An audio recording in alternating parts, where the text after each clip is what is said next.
I just wanted to thank everybody here. I know if you're like me, this is a date and the day you've had circled on your calendar for a while. And I think in some ways it's been a couple of years since we've had the privilege and the treat to have Somini back virtually on campus with us. But I'm going to let Sandy do the big introduction. I just wanted to thank Somini for being with us today and this week, and thank everybody for making time. Sandy, you can do the longer and the more detailed introduction. Thanks, Gordon. Appreciate it. So I'm really delighted, Somini, that you're here. This is really one of the few virtual events. Somini is going to be in residence here at Annenberg all week. So I'm going to introduce her now. So thank you all for being here. Somini Sengupta is, as many of you know, the international climate reporter for the New York Times. She's based in New York and, for now anyway, Los Angeles as well, where this week she's the Hearst visiting executive in residence here at Annenberg. Somini's had postings in West Africa, India, and in what she calls the most foreign posting of all, Silicon Valley. She's reported from a Himalayan glacier, a Congo river ferry, the streets of Baghdad and Mumbai, and many places in between. The End of Karma, Hope and Fury Among India's Young is her first book and undoubtedly not her last. And before I turn it over to Somini, I want to thank Gordon Stables, Jim Yoder, Nancy Ruiz, Tim Gonzalez, Jasmine Mora, and Charisma Madarang behind the scenes, and to my co-organizer of this event, Colin McClay of the Annenberg Innovation Lab, who will join us in a minute. But first, Somini's going to talk to us and show some images for about 20 minutes. Then we'll have a chat, and probably not for very long. Colin will join. We'll have a few questions, and then there's such a great group of so many people from across the university. We want to be sure that everybody has a chance to ask questions. We're going to go for up to 90 minutes. Although it may not, it just depends on when people have to leave. If you have to leave after the first hour, in other words, by 1 o'clock, and you have a question, please be sure to raise your hand early. We can ask questions from the chat, but we also encourage people to raise your hands and so that we can get to see you. And if you do have a question, please identify yourself, because we'd love to know where everybody's from. And again, thank you all. And without further ado, thank you, Somini. Take it away. Thank you so much. Thank you, Gordon. Thank you, Sandy, for that very kind introduction. And thank you to all of you for joining, because look, I understand we're all dealing with a lot right now, and it takes some strength to show up Tuesday in the middle of the day for a talk on climate change. So I am in the business of truth-telling. So I'm going to be pretty straight with you today. I want to start with a question that I am often asked. And that's what you see up on your screen. In various iterations, I am asked this question. Are we doomed? If so, how bad is it? If not, what can be done? How soon? By whom? So if the hypothesis is we are doomed, there is really no scientific evidence that I can find to support that hypothesis. Next slide, please. Here is what the scientific consensus tells us. It is too late to reverse the damage done to the Earth's climate already. It is not too late to change course right away to prevent things from getting exponentially worse very, very soon in our lifetimes. Emphasis on exponentially. So this is the first lesson that I've learned in the last few years covering this issue. This is one way to visualize it. This is carbon emissions in the atmosphere. And I'm not going to put up a whole bunch of numbers for you, but I just want to establish some baselines. This is another way to visualize it. This is how fast carbon emissions have gone up, and you'll see half of all of the carbon emissions in the atmosphere have really come since 1990, basically in my adult life, since the first intergovernmental panel on climate change. So where are we now? Next slide, please. This is another way to visualize it. The average global temperature is about 1 degree Celsius higher today as compared to 150 years ago. So the baseline is about 1.1 degrees Celsius, or a little over 2 degrees Fahrenheit, than it was at the start of the industrial age. Clearly, that's because we've burned a lot of oil and gas and coal. And by we, I mean mainly the United States and Europe, the industrialized nations of the world, and since the mid-1980s, also China. Next slide, please. This is a picture of historic emissions. I think it helps us understand whose emissions have already warmed the planet.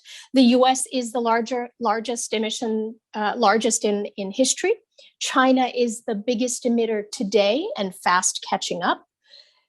These two countries are crucial to reining in climate change for everybody else. They also happen to be locked in a great power rivalry at the moment, and that is potentially complicating efforts to rein in climate change. The impacts of the warming we have so far are being felt already. This is a slide from the floods that wrecked villages in Germany. You all know about the heat wave in the Pacific Northwest last year. It was 112 degrees in Portland. It's not normal for Portland. And I don't have to tell you about the long-running drought and the wildfires here in California. But, and here's the other lesson, the impact of climate change is not evenly or fairly spread around the world, not at all. Those who are among the least responsible for the emissions already in the atmosphere are bearing some of its greatest impacts. And those are the poor in the poorest countries of the world. I have met plenty of men and women in the Horn of Africa who can no longer make a living herding their cattle and goats as they have for centuries because of recurrent severe droughts. I have met men and women who live along the coast in Manila and see their houses made of bamboo and tin roofs swept away again and again by storm surges that are exacerbated by sea level rise. I've met farm workers very close to us here in Central California who are working outdoors even when temperatures climb to nearly 100 degrees Fahrenheit and when wildfire smoke blows across the valley. Global warming, I have learned, is one of the most profound inequities of the modern age. Next slide, please. So, the latest scientific consensus, and this is according to the latest Intergovernmental Panel on Climate Change, whose report came out last August, it tells us that no matter what we do now, a hotter future is locked in. Average global temperatures are likely to rise to around 1.5 degrees Celsius by 2040, in less than 2 decades.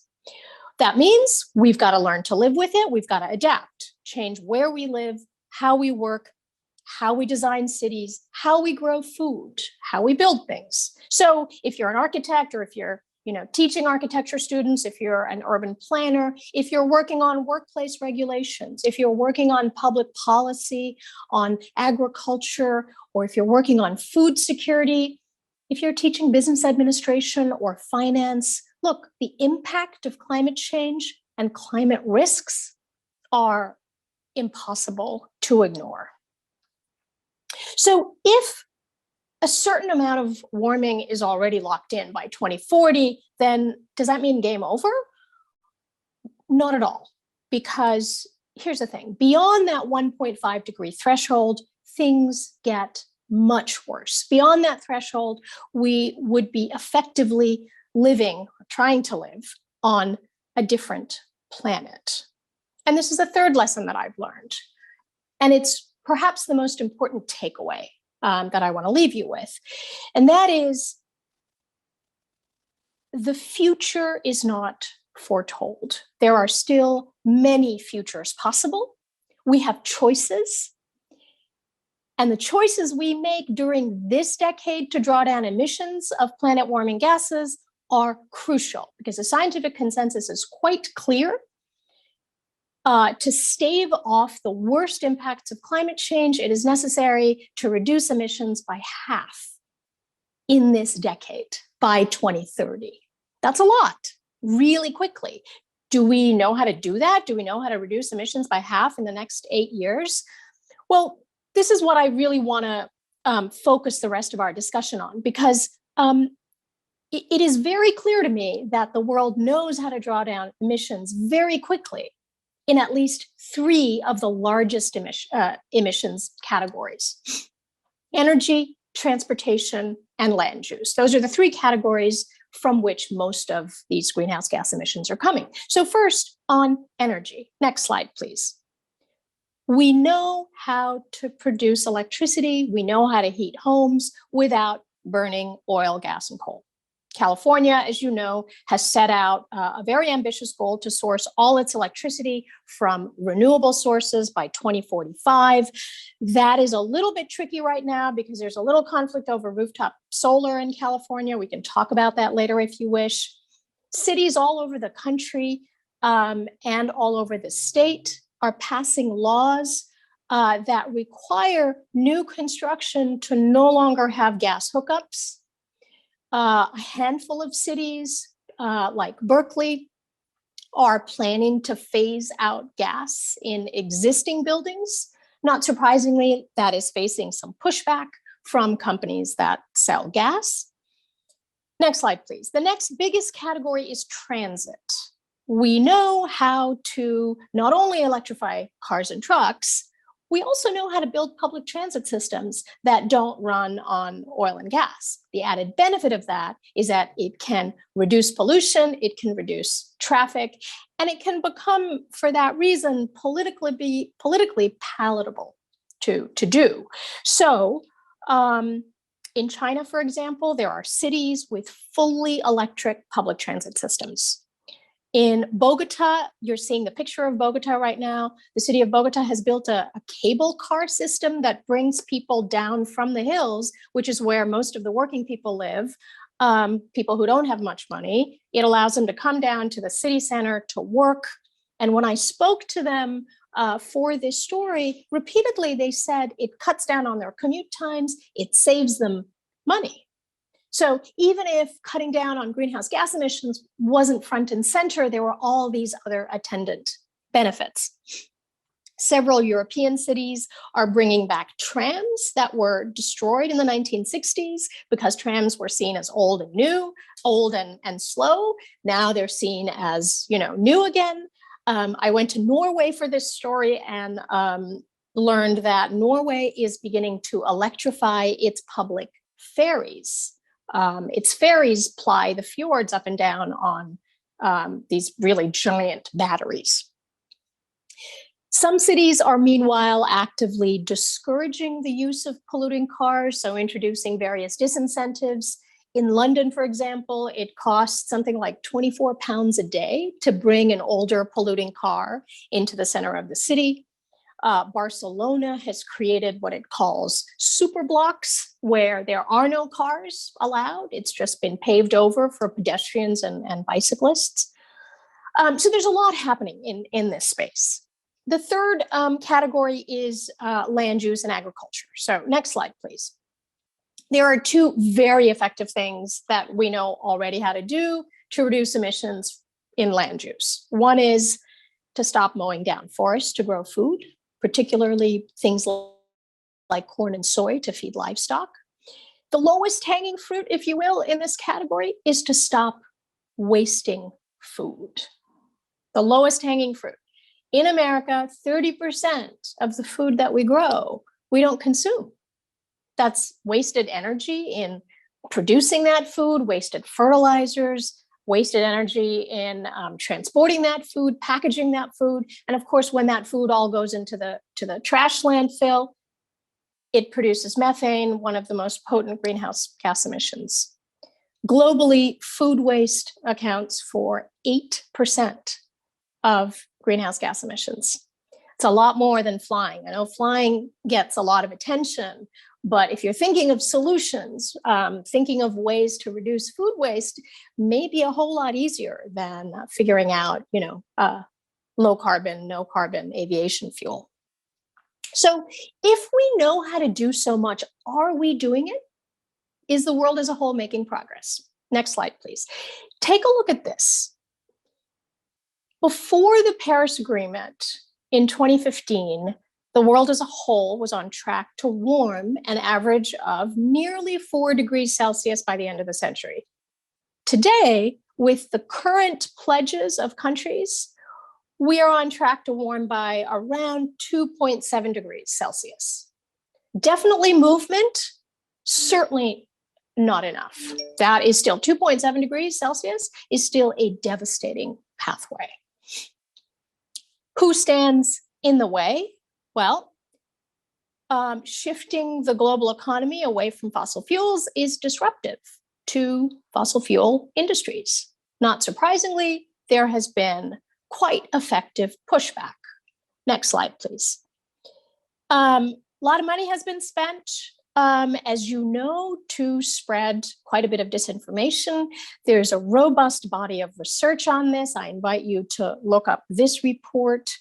And because we are a communication school, it bears noting that some of the country's most prominent public relations firms over the years have helped sow doubt in settled science, in scientific consensus. And those firms are increasingly coming under pressure, not least from their own younger employees.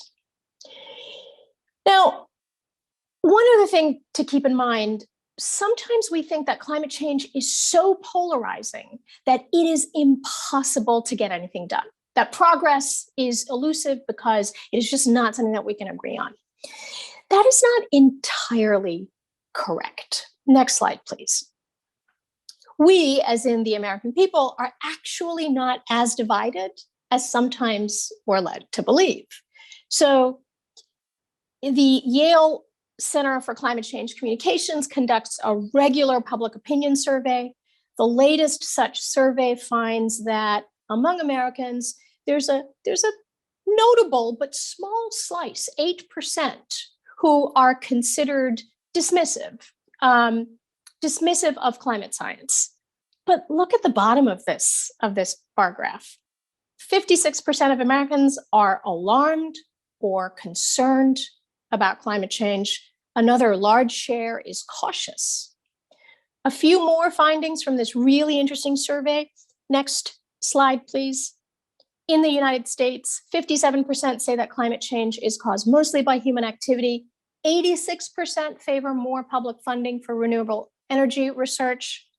And this is really interesting to me. 78% want schools to teach about global warming. So what now? This is another question that I'm always asked.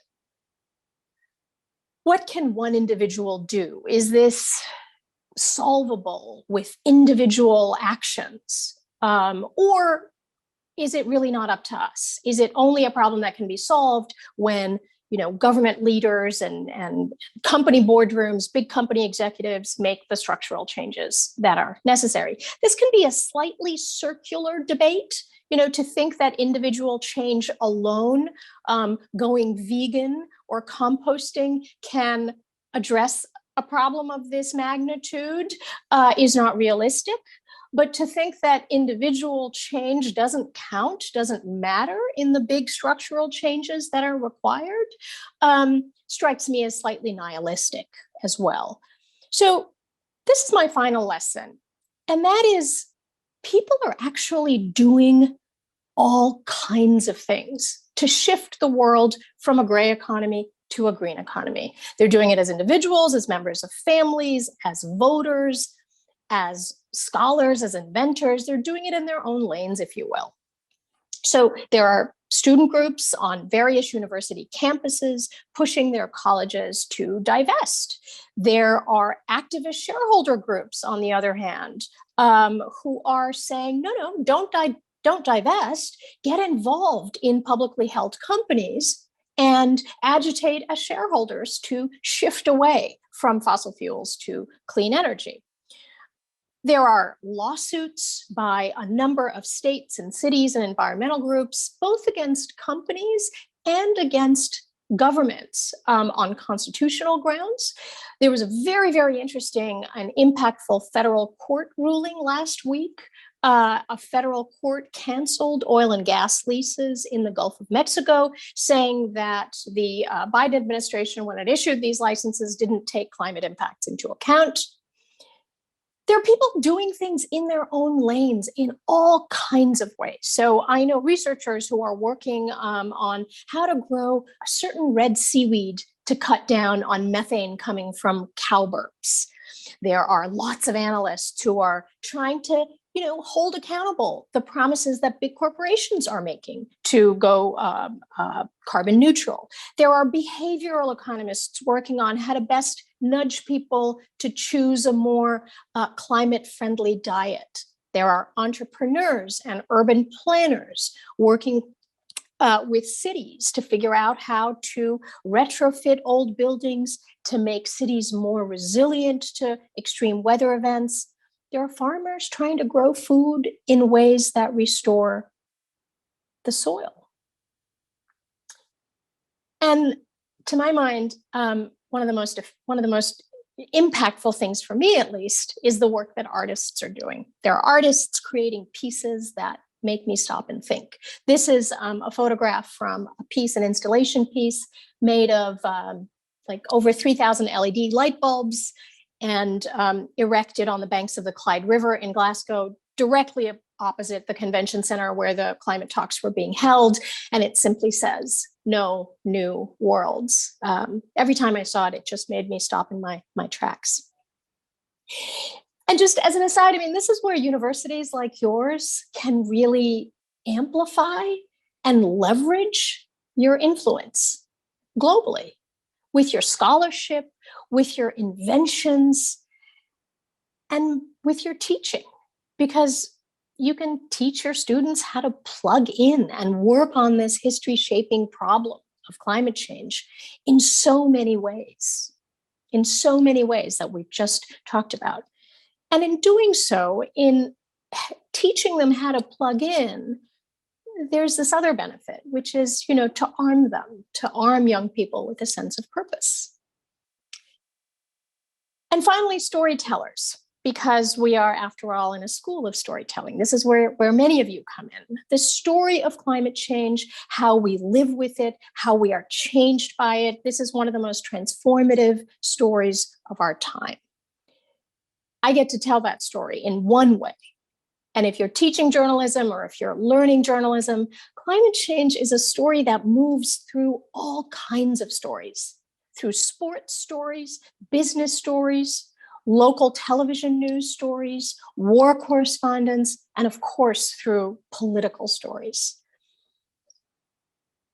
I get to tell this story in just one way, but there are so many ways to tell this story. So many powerful ways. Next slide, please. You can tell this story in podcasts, in graphic novels, in advertisements, in children's books, at family dinners, in the movies. You can tell this story in so many ways. So I really invite you all to tell these stories and tell these stories truthfully, because the future is not foretold. That is up to us. Thank you for listening.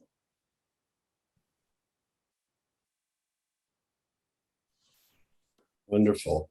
So, Minnie, that was fantastic. And I didn't expect to say what a hopeful presentation on climate change, but it's the most hopeful I've heard. And you are grounded in, as you say, truth-telling. So really, thank you for that. I don't want to take too much time with questions because there are many, many people here who I'm sure have great questions. I'm just going to ask one or two and see if Colin would like to also ask a question before we move on, and also Gordon. But one of the things that we've talked a little bit about is there's a sense, despite all of these fantastic advances and reasons for optimism and mitigation and people actually doing things and the poll numbers that you suggested, there is also out there a sense of, among some people, different ages, despair. And a sadness that maybe some of this is foretold, that already we're seeing, and you've written about so much of it, I don't have to tell you, fires and just prolonged droughts and torrential hurricanes that are worse than ever, and so on. So when you're writing and when you're talking, especially to young people, how do you ground your stories in the truth, which is often really bad news, at least in its immediate way, without, while you're grounding it in the truth, without sort of risking alienating people from a sense of like doom, as you said. Yeah, thanks for that observation, and it's a really good question. The easiest answer is I ground my stories in the science. Always. I ground my stories in lived experience. Always. And, maybe because I'm the child of immigrants, I'm an immigrant myself. I came when I was very young. I try as a journalist to not dwell in either hope or despair, but to tell you real things. And practical things. So it is undoubtedly true that, as I said, the science is very clear on this. Certain amount of warming is baked in, if you will. And it is imperative to prepare for that, to adapt, particularly for the most vulnerable people in our societies. But beyond what is already locked in, there are many paths that are possible. And the scientific reports, I see them as a set of binoculars. They're an incredible gift. They're a set of binoculars to help us see the future, not a certain future, but to see what paths we might take, right? And when I'm asked this question about hope or despair, it makes me think of that, that famous saying that a goal without a plan is just a wish. Hope without a plan seems to me is just a dream. Despair without a plan is a luxury. There are lots of people in the world who cannot afford to despair without a plan. And the fact is, if you're looking at the evidence, if you're looking at the science, the fact is there are many pathways available. If you're looking at the political reality, there are also very powerful groups and industries that are standing in the way. That's a reality. So, yeah. I just had one other question before asking Colin if he's got one. I want to talk about acceleration. 15 years ago, I co-taught a class called Early Signs with a climatologist at Berkeley named John Hart. And the thing that feels so quaint now is that we were asking whether or not there was enough evidence to do a series of stories on the human impact, on the impact on human communities of climate change. And I remember calling Bill McKibben, who was then, was a journalist becoming an activist, and before he founded 350.org, and saying, Bill, are there enough places to go in the world where you could show this evidence? And he said yes, and we went ahead and sent students to different places in the world. But what feels so quaint about that, it was only 15 years ago, and the acceleration just in those 15 years has been astonishing, and it seems to be speeding up. So despite your fantastic examples, how much do you worry that the acceleration is really, there's only so much we can do to slow it down? Certainly, you're right. 15 years ago, you could have told that story. 10 years ago, you could have told that story from a lot of places, and it has accelerated so much so that you can't really turn your gaze. But here's the difference. 10 years ago, you might have been able to tell a very powerful story from the Marshall Islands or Kiribati or Bangladesh. But what happened last year, and I wrote a story about this, climate change came for the rich world. Mm-hmm. And it's impossible for the rest of us, in wealthy industrialized societies to turn our gaze away. That's an important change. Shouldn't be any surprise, because this is what the scientists have been warning us about. This is the future that they have been projecting and saying, if you don't rein in emissions, this is what happens. The likelihood of this increases. And remember, scientific projections are not certainties. They are projections. It is about likelihoods. It's about statistical probability. So it, again, is a certain amount of warming, if you will, baked in. Does that change the storytelling in the next few years? Yes, because I think increasingly we will be telling stories. We need to tell stories of how communities are adapting, how much it's costing, what are the expenses that are averted by doing the adaptation, right? Is it helping people live better, healthier lives? That is one set of stories we will be telling. Another set of stories we'll be telling is, what is the world doing to mitigate greenhouse gas emissions, to really shift from what I call a gray economy to a green economy. And I think precisely because the impacts of global warming have come for the rich world, it is impossible to now not tell these stories. One last point, climate risks are now so abundantly clear to the corporate world, and particularly to finance. That also has changed. That this is a story that infuses business, all kinds of business, and the investors who are financing those businesses. Thank you for that. Colin, do you have anything you'd like to chime in and ask? I have about a million things, but I definitely want to get to the group. I guess I have just two quick question points. First is, I would love it if this was great, thank you, or this is great so far. I would love to hear more about how you think about the balance of science and fact and experience with art, and how we juxtapose the way that we engage on those, because the science has been clear for it's clear and undisputed for quite some time, it feels, and yet it doesn't seem to have worked. In my experience, the art seems very powerful, and maybe it reflects the science, but how can we think about that? And how do you think about it? Yeah, I think about that a lot. It's a very important question. And I think scientists who talk to the public think about that a lot too. Look, I am, thank goodness, we do fact-based journalism, okay? It's important to tell the truth and to root stories in facts. But it's also important to me to be able to relate to, actual human experiences. And so you will see that my stories are mainly about people and not things. There are numbers in my story, always. There is, data in my story.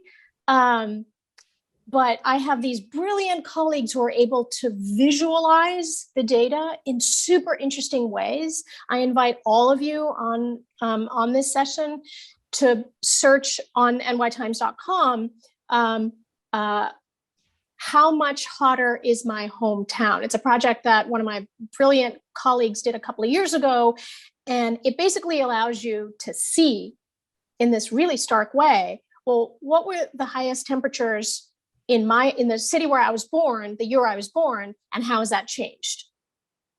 It's a way to kind of really personalize it.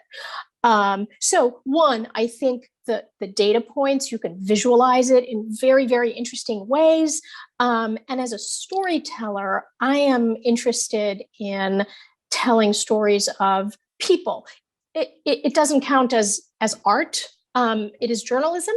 But I'm stopped in my tracks when I see a really powerful art piece. There were several at the Glasgow Summit, and I put one on the screen for you.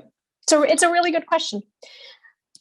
I see them on a good team. There's lots more to talk about. My second question, and I want to kind of cede the floor, was going to be, maybe I can just get you started, and then I'm going to point to the folks that have their hands up, was about youth, right? So we are at a university. I love your call to action, both to us as an institution and to the students who around whom we rotate, is to just talk a little bit about the role of youth in the global climate movement and how important that's been and what you see from it. And I also see the hand up as the Student Sustainability Committee. So that is our, kind of youth activists and change makers here at USC that I'm excited to hear from too. So. Yeah, I mean, you will have all noted that the youth climate movement has been powerful, global, and sustained for the last several years. I think we were talking about this yesterday, you and Sandy and I. Look, this is a generation that has come of age, at least in this country, with school shootings, and then faced a pandemic, has the specter of climate change looming over them, as well as rising authoritarianism around the world, including in this country. And so understandably, there is a lot of frustration among young people, and a lot of, fury at their elders, particularly the most powerful among them, lawmakers, company CEOs, about why they haven't done more. It's not for lack of knowing. Members of Congress received powerful testimony about rising global temperatures and the need to rein in global greenhouse emissions, 30 years ago. So I think this is worth paying attention to, not least because they are future voters. They are future buyers of things. They are future employees of companies. I'm very struck by, for example, law school students who have used those law firm recruitment days to basically stage protests and say to the white shoe law firms, why are you representing fossil fuel companies? This is just one example. I mean, I'm quite struck by the sustained and very creative forms of student and youth activism all over the world, not just in the global north, but also in the global south. Yeah. I want to get to the questions right away. After Gordon Stables, our journalism school director, you have a question, Gordon, and then we'll get to questions from the field. Yeah, and I promise to be quick because, Somini, thank you so much for being here. It's always wonderful. I just wanted to hopefully have you talk a little bit about something you shared in the past about some of the changes that you and your colleagues have made at the Times. You talked about the institutions that haven't responded, but you've done so much from an editorial perspective, from a staffing perspective, to really change in a very proactive way the way that you relate to this story, which you said is every story in some degree. So can you share a little bit in terms of so that the audience understands the difference to today, for instance, how you all cover the story than perhaps a few years ago? Yeah. So as you know, I've done all kinds of beats, right, in my journalism career. And I joined a new expanded climate team about 4 years ago. That climate team now has more than a dozen journalists who just report on climate change. We also collaborate with colleagues in other sections of our organization. So I work with, colleagues on the international desk because my remit is international in nature.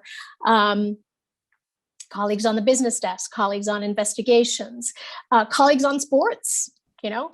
So but we're not the only organization to step up on climate. Jim, if you would please surface, because I anticipated maybe a question like this would come up, and there's an outfit whose name I'm not going to remember. They're based at Colorado State University, I believe, and they track coverage of climate change. Jim, would you please put on the screen that very last slide? It's a scatter plot of, yes. So you see there are some peaks, but the trend line here, and this is all US newspapers, the trend line is clearly up. And I will tell you that the green line, that's the New York Times. So I am quite pleased that our coverage has been really out front on this. We chose this as one of our priority areas because we think that in order to understand the world, which is our mission is to help you understand the world, you have to understand the story of climate change. And just to make one more plug, we have a newsletter that goes out once a week. It's called Climate Forward. You can subscribe to it, even if you are not a subscriber to the New York Times. You can get that right in your email inbox, and we share with you the stories that we think matter, the stories that you need to know. And Jim just put that link in the chat. Thank you, Jim. So let's go to questions. We've got a couple in the chat and some hands raised. Let's go first to the Student Sustainability Committee. Hi there. I'm here with the Student Sustainability Committee. We just had a quick question. We were wondering, what kind of advice do you have for us as students to not only like inspire the student body, but like motivate them to act on climate change? What can we do to like effectively, foment action among the student body? Humbly, as I'm a journalist, hey everybody. Oh, this is so cool. Thank you. Thanks for tuning in. Humbly, because I'm a journalist, I don't think it's appropriate for me to tell you what to do. I invite you to learn more about this, to educate yourself, and I'll tell you what works for me. That's all I can do. What works for me is to have a sense of purpose, to know what I get up in the morning to do every day. I know that I am, a human being at a very important inflection point in history. And in my lane, in what I know how to do best, which is like to tell stories, like this is what I've done for over 25 years. This is kind of all I know how to do. So in my lane, given what I know how to do, this is my purpose: to help you understand the impact of climate change and what is being done to address it. Your purpose is for you to find and to plug in ways that you feel of use and in ways that you can be a part of something bigger than yourself. And you've already chosen that, right? You're with your people, so you're already there. Thanks, Somini. There's a question from Yusra Farzan, one of our specialized journalism grad students. And that is simply, how did you make climate change your beat?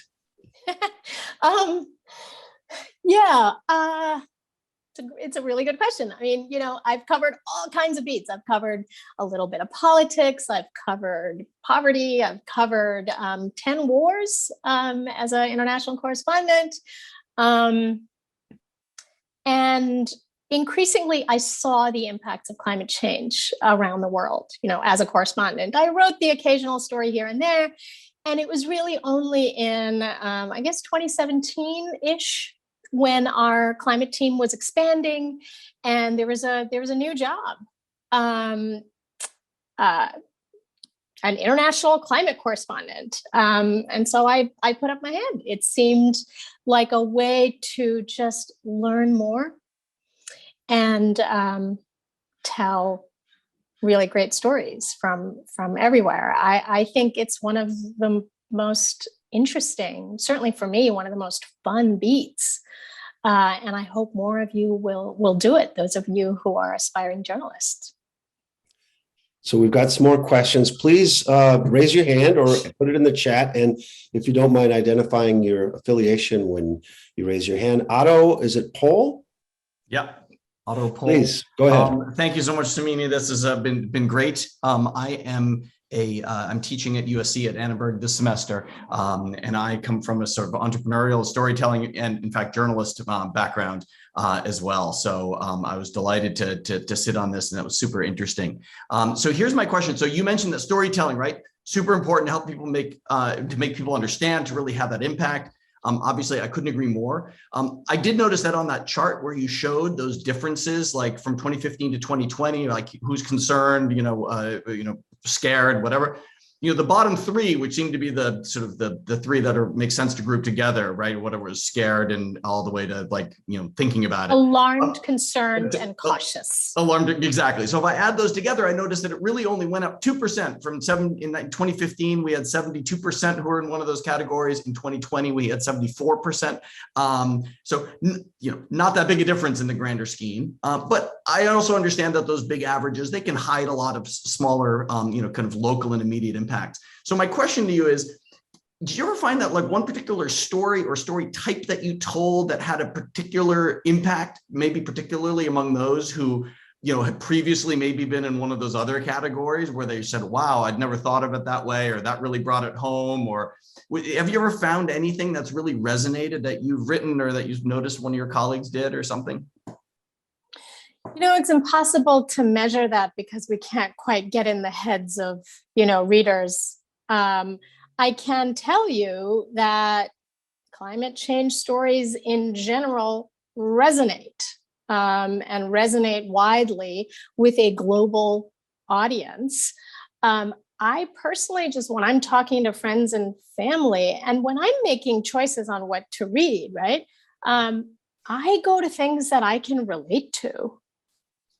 And there are and so that's why I was pointing out that that graphics piece that my colleague did, how much hotter is my hometown? That is something that you can relate to. My job is to get you to relate to people who are maybe nothing like you, right? So my job is to get you to relate to someone who's living in coastal Manila.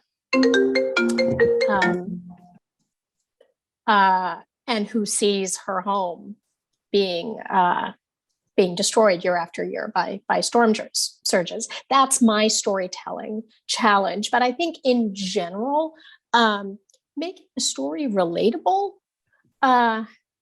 is always the key to anything, right? To anything. I mean, I have learned in all my years of war correspondence, and many of you will relate to this, even if you are not, experiencing it firsthand, to bring it home to people is why we do this, and that is sort of the highest form of our craft. Got it. Perfect. Thank you. Thanks, Somini. Tanista, go ahead. Am I saying your name right? Yes, you are. Thank you. Hi, Somini. It's so nice to meet you. I'm actually also from Calcutta, and I want to write about Calcutta a lot because it's relevant to me.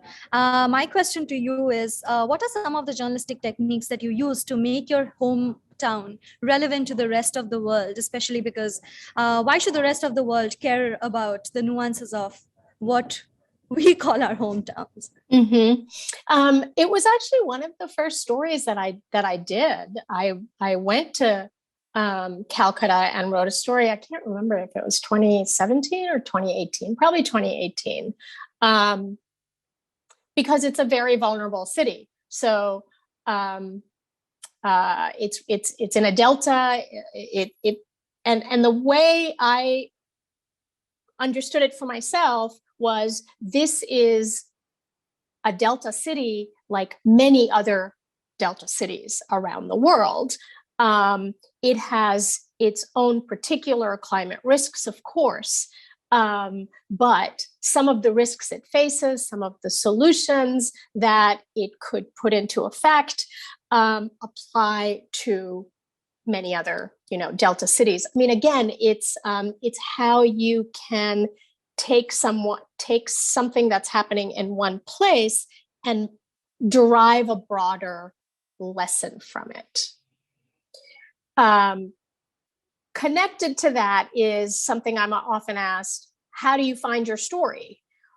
Well, you go somewhere, or you think about a place and you talk to lots and lots and lots and lots and lots of people, and you ask them endless dumb questions, because there's no such thing as a dumb question. You just ask questions. You don't start with an idea of what the story is. You start with a bunch of questions, and then you ask all kinds of people. And from there, the germ of a story emerges, right? And then you build the story. You go and report that story. Then you build that story. How do I put it together? What's the beginning, middle, and the end? And somewhere in the beginning, so that people will read it, is, how do I make it relatable? What are the broader lessons that can be extracted from this one experience? The more specific, the better, actually, right? The more specific, the better. Thank you so much. So Lauren Lutsky, who is a PhD student in social psychology, has this question. She says, I often think about the social science research out there that's been done on climate change, on behavioral change, public perception, et cetera. She's wondering, are there any research needs that you think aren't being currently addressed by social scientists as much as they should be? You would be in a better position to answer that, because you see the field. But I can tell you that, to the extent that some of this is about behavioral change, there is so much to learn from behavioral sciences, so much to learn. And there's really interesting work going on. There's that very famous experiment from quite a few years ago that looked at what happens when one person in a neighborhood installs solar panels on their rooftops, how that can sort of encourage a virtuous cycle, how much influence that has on other people in the neighborhood installing solar roofs. And that was one experiment. There are, I just tuned into something the other day where there were behavioral scientists sometimes working with companies about how to nudge people to eat better, eat in ways that are healthier for them, but also eat in ways that are more climate friendly. So there were all of these sort of, it's endless. So when I say base stories on science, yes, it's earth sciences, it's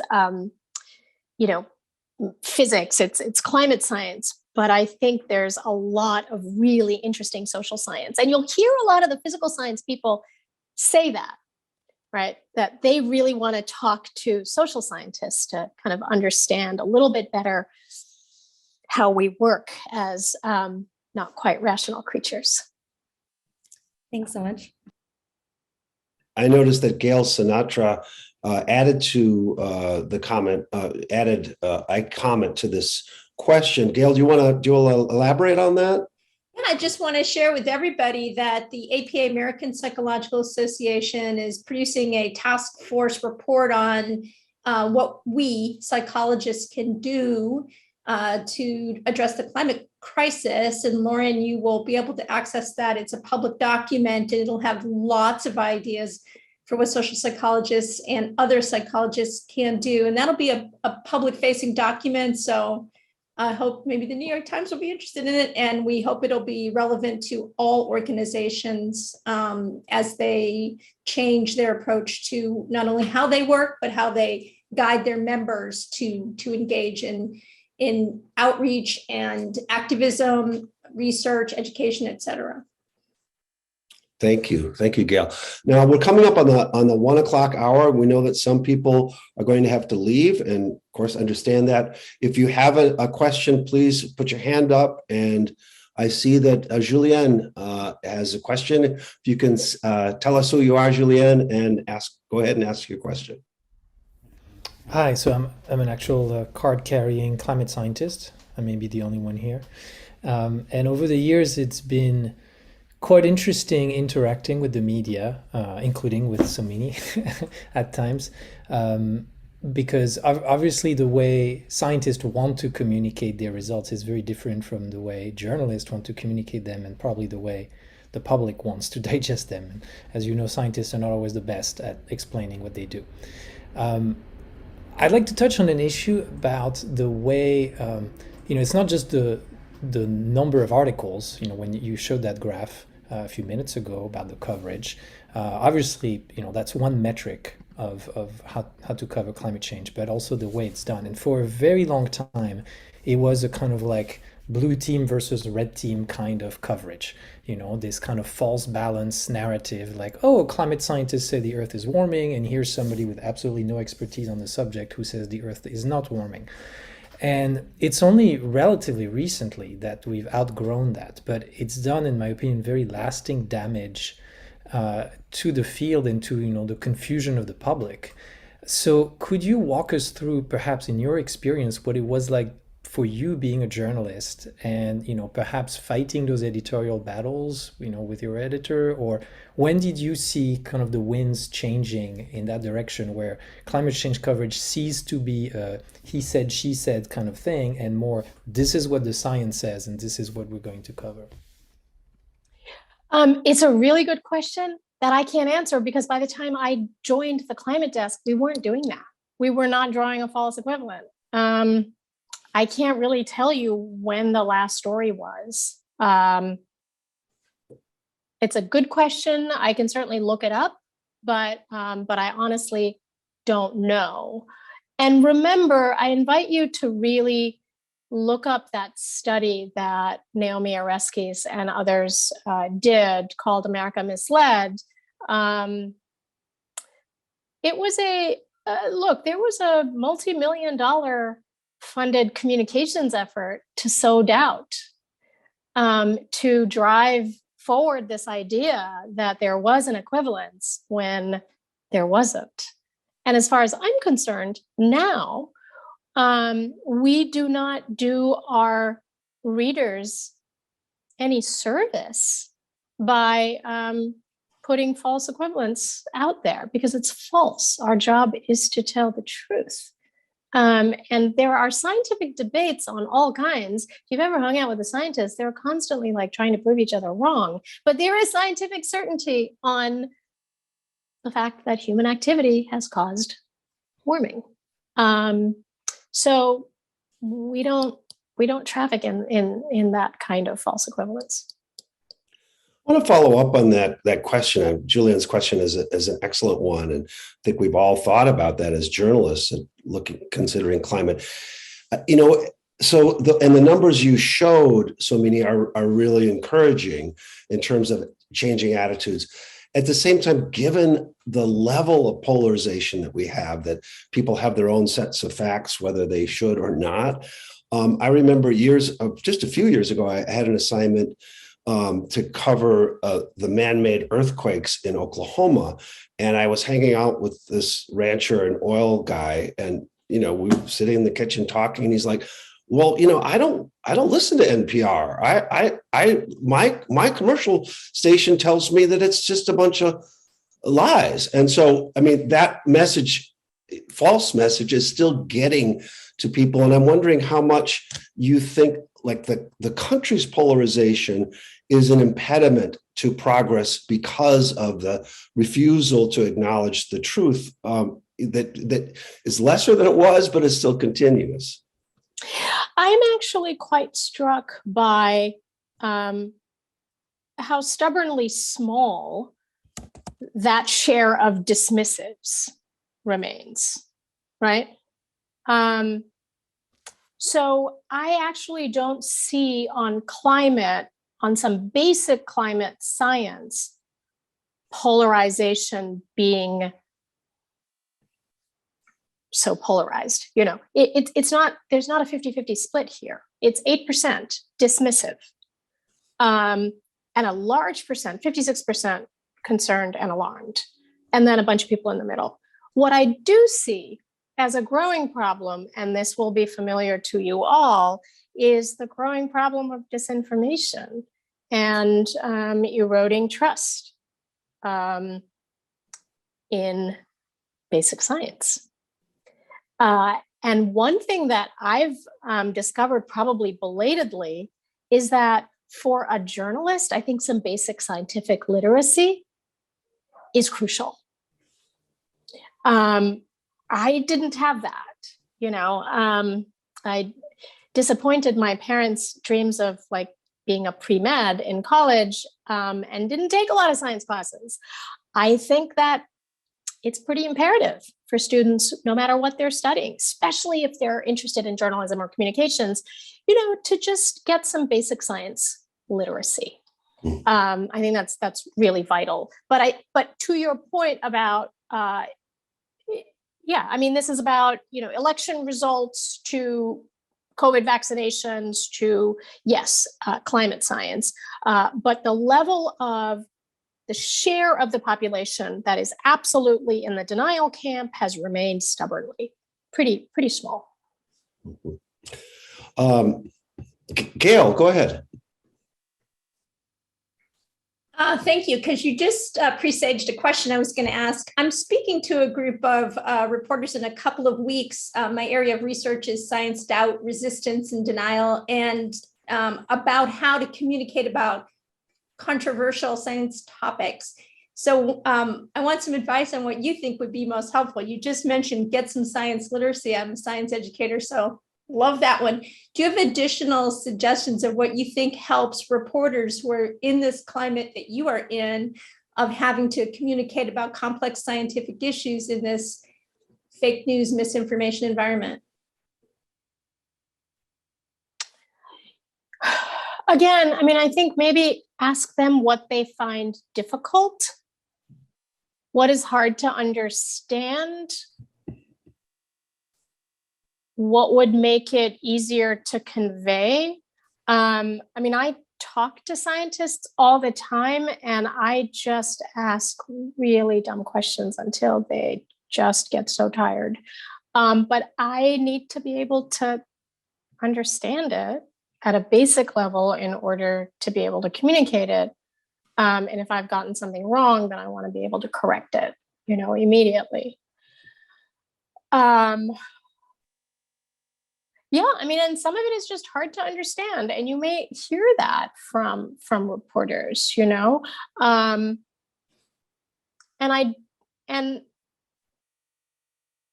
if there are gray areas in scientific papers, help us understand what those gray areas are. Also, really help us understand how you did that experiment. Right? So we can ask you more probing questions rather than just take your conclusion in an uncritical way. So I want to understand how you did that experiment. I want to understand what you don't quite know. I want to understand what the assumptions are that you're relying on. But that's me. They're you know, other reporters covering other issues, other science issues, whether that's on health or something else, may have other questions. Thank you. You hit on several points I was thinking with, but help me think them through. Thank you. Colin, go ahead. Yeah, so a conversation that Mike and I and some of our colleagues in the MASS group have had is about sort of the challenge of reporting on the future or potential futures. right? I've heard Kim Stanley Robinson say, if you're saying what's going to happen, that's science fiction. So it's not fact. We can't know what's going to happen, but we do have a sense of what could happen, right? Of possible futures. And so it feels like one of the tensions in your work is how is sticking to facts as we understand them, which are, in some sense, our analysis of those facts may be evolving over time with our science, right? We're still learning, but projecting those into the future in a responsible way. And so I wonder how you think, I really like how you said that, you're rooted in telling real stories, individual stories. So how do you think about talking about the future? Because if we're not talking about the future in a news sense, both good and bad and what's possible, then we're missing like the point of this. So can you make sense of that question? And maybe Mike, maybe you want to amend what I've just said or improve upon it. No, go ahead. I think I got it. There is such a dearth of facts and evidence in the zeitgeist, and so many hot takes and speculation that I really try to avoid the hot takes and the speculation. I write about what I can see and hear and taste and smell, and that includes scientific projections, scientific modeling, because that is what is going on right now. I don't write about that's just like not in my remit. I can't really take you to a place that doesn't exist right now, but could I can take you to a place where we can see a little glimpse of the future, right? So I can take you to a place, to a city, for example, that has fully electrified its public transit. Big scalable solution. I can give you a little glimpse of what other cities could do and what the challenges have been, not in some Pollyannish way, but what the challenges have been, political, financial, logistical, whatever. But I think that is my value, right? Someone else telling the story of climate change in a more fictional way. Don't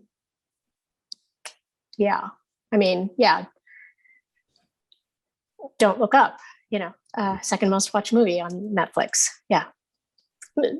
So there are lots of ways to tell that story and move people. So we still have time for, Mike, you've got a question. Go ahead. Yeah, I'm happy to if somebody else wants to jump in. I didn't see any other hands raised. Okay. Again, just echoing everybody, thank you so much, Somini. I really appreciate it. I'm looking forward to tomorrow's class. I wanted to, and forgive me if maybe it's been covered already, but I didn't quite hear. At the very beginning, I think in the introduction, I think Sandy, when he was reading it, said that you talked about Silicon Valley as perhaps, I think the phrase he used was perhaps the most foreign place that you've covered, which as someone who's used to live in the Bay Area, my research is about critical perspectives on technology and very much simpatico with, I think, the spirit that's behind that that comment about it being quite a foreign place. But I was wondering if you could offer a little bit some thoughts on, as much as we're sort of in this changed way of thinking and acting, hopefully, about climate crisis, and it's becoming increasingly something that people are caring about, and acting to change. In the digital technology spaces that I tend to study and talk to people there also seems like at least an openness or a willingness to challenge the dominant narrative of tech will save us. And if you propose a new technology, that somehow there's going to be sort of a magical process that adds up to a better world. And we see it partly in, suspicion about the role of algorithms playing in people's lives. We see an openness to tech regulation, although perhaps we're not quite there yet. I'm wondering if because one perspective I see the climate crisis, people say there's a camp that says we're going to build carbon capture technologies and, don't worry about it. There's going to be a technological solution on the horizon and this investment in solutionism. But at the same time, I also see these people who are increasingly skeptical of solutionism in tech in other ways. And I'm just curious, in your reporting or how you see this space, where are we at in sort of the role of solutionism as an ideology, as a way of thinking in terms of climate crisis? Have we debunked it? Or is that still a stubborn thing that people are investing in, or where do you see solutionism playing out? Sorry, I'm not sure if that makes sense, but that's one of the. I mean, I covered Silicon Valley and some of the tech companies very, very briefly. And, you know, I'd been a foreign correspondent for nearly 10 years before that. So it was just a world that I totally didn't know. And I still don't. Look, I'm a very practical sort of person, as you've heard me say. So I can't really weigh in on that debate that you're talking about. There are some immediate things that 10 companies are being pressed on, and that is to figure out how to rein in disinformation on their platforms about science and including climate science. You're also seeing tech companies themselves make sort of interesting pledges. The most realistic of them are, you know, to source all their energy from renewable sources. That is highly doable. And then you're seeing some other companies making pledges to reuse and recycle a lot of the goods, you know, in a sort of circular economy way. Those things are interesting, you know, to follow. I want to know if it's possible that, you know, my iPhone, which dies every 2 years, the battery dies, and I'm forced to oh, am I going to buy this? I don't buy anything until it completely, you know, falls apart. But I'm interested in whether they'll be able to reuse and adopt a sort of circular economy for those products. As for, you know, things like carbon capture or geoengineering, a lot of money has been invested. We haven't seen it work at scale yet. We continue to report on it, and that's where I'll leave it. You also wonder how films like Snowpiercer are a cautionary tale against seeing technology as the answer.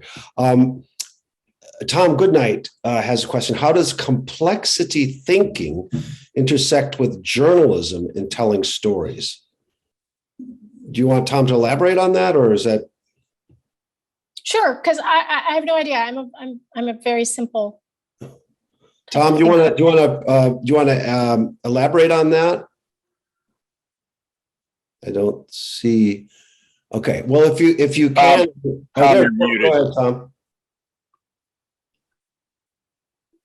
Another way to put the question is, how do you work with what is the intersection between macro events and personal stories?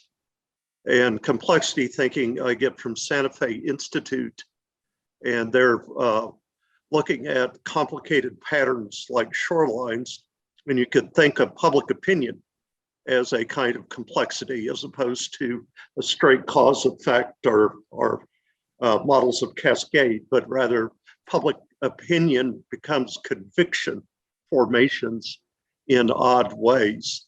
So complexity, like the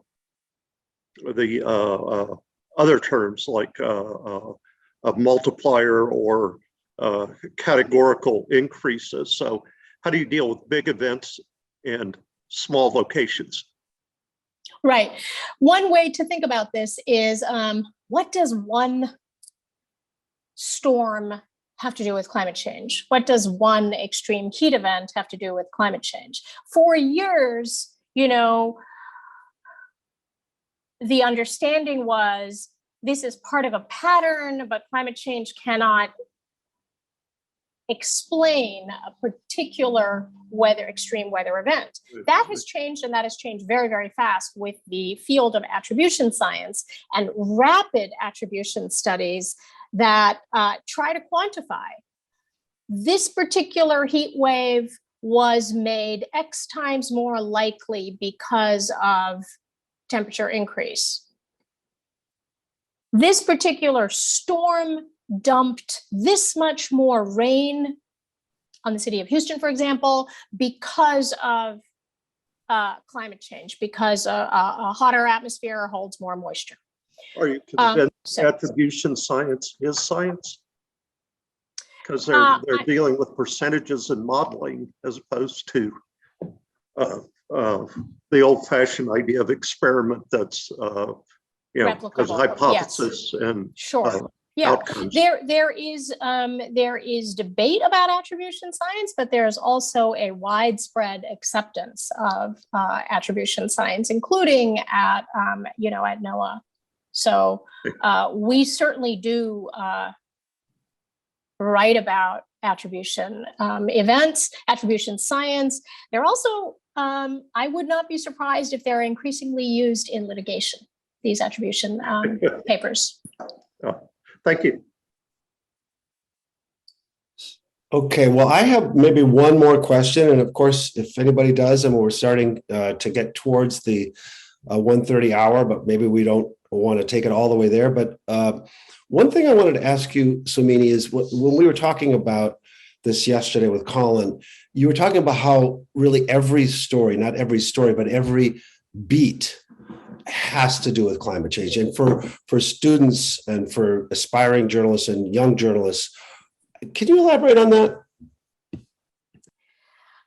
Yes, because it is not these stories about living with the climate we have already changed is a story that affects so many other things. If you're covering cricket, you gotta pay attention to, I don't know, what exceptionally hot days are doing to cricket matches in Australia. Or if you're covering skiing, you gotta think about snow.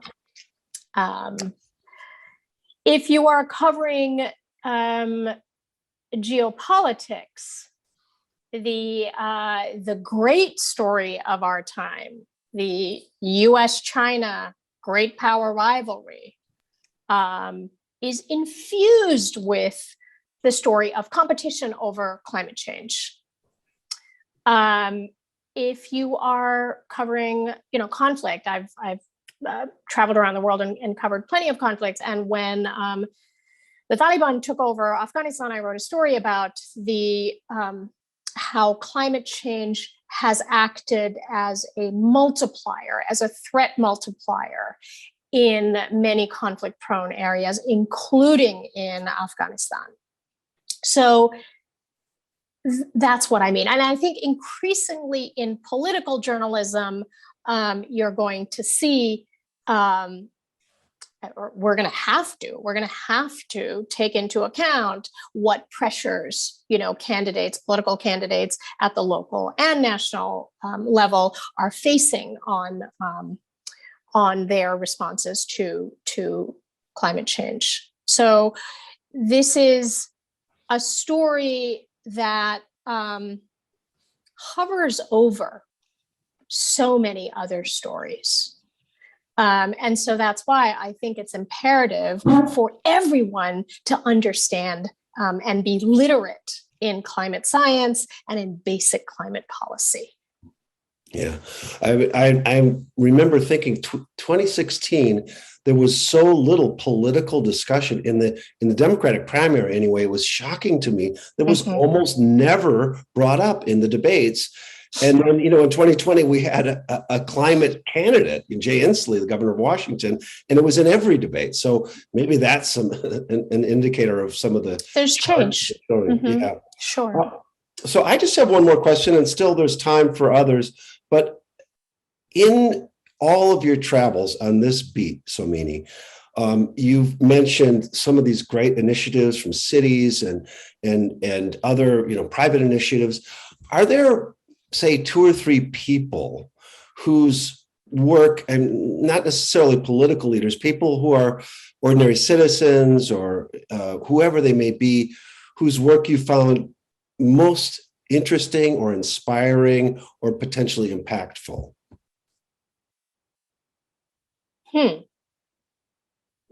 So interesting. You're asking me about sort of memorable people, right? Memorable characters. I wrote a very quick little item for our live briefing from Glasgow, from the climate talks, about the former president of the Maldives, Mohammed Nasheed, who was a pro-democracy activist in his country. He was jailed and tortured in jail.